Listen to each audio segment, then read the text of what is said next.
انا اعرف الوطن، يمكن انا اقرب من اي مواطن الى الشعب. اقرب، هذا مش مبالغه، لكن يعرف كل مواطن، اعرف خصوصيات كل محافظه واعرف خصوصيات كل مواطن. انه ياتي، ما في شك ان في سلبيات لمسؤولين، ما في شك ان في قصور، هذا يحصل. ولهذا لماذا يقولوا تعدديه سياسيه وتنافس سلبي على السلطه ورقابه، وانه المعارضه دائما انا اقول عليها الرقابه هي الوجه الاخر للسلطه، ليست كما يفهموها، لان في عندنا فهم هنا فهم قاصر مع الاسف، انه المعارضه هي دائما تشنع بالسلطه.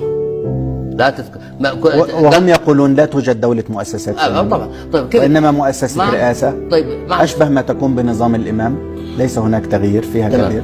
ولهذا أقول أن في ديمقراطية، لو أن ما في ديمقراطية ما قال هذا الكلام. صحيح، الصحف اليمنية موجود فيها كلام مش موجود في صحف أي دولة.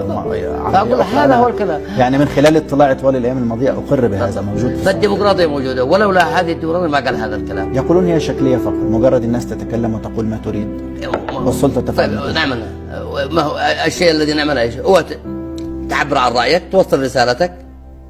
يعني أنا متأكد أن هذه المقالات والصحافة والرأي الآخر أنه بيحد من كل أنواع الفوضى والعبث، سواء ماليا أو إداريا أو فساد أو يعني قصور. هذا بيوصل إلى مثلا مش الرئيس هو المعني بهذا الأمر، يعني الحكومة ممثلة بحوالي 32 حقيبة، عندك محافظات حوالي 8. ما هم دول سكرتارية اتفق. لا العكس، هذه الدستور والحكم.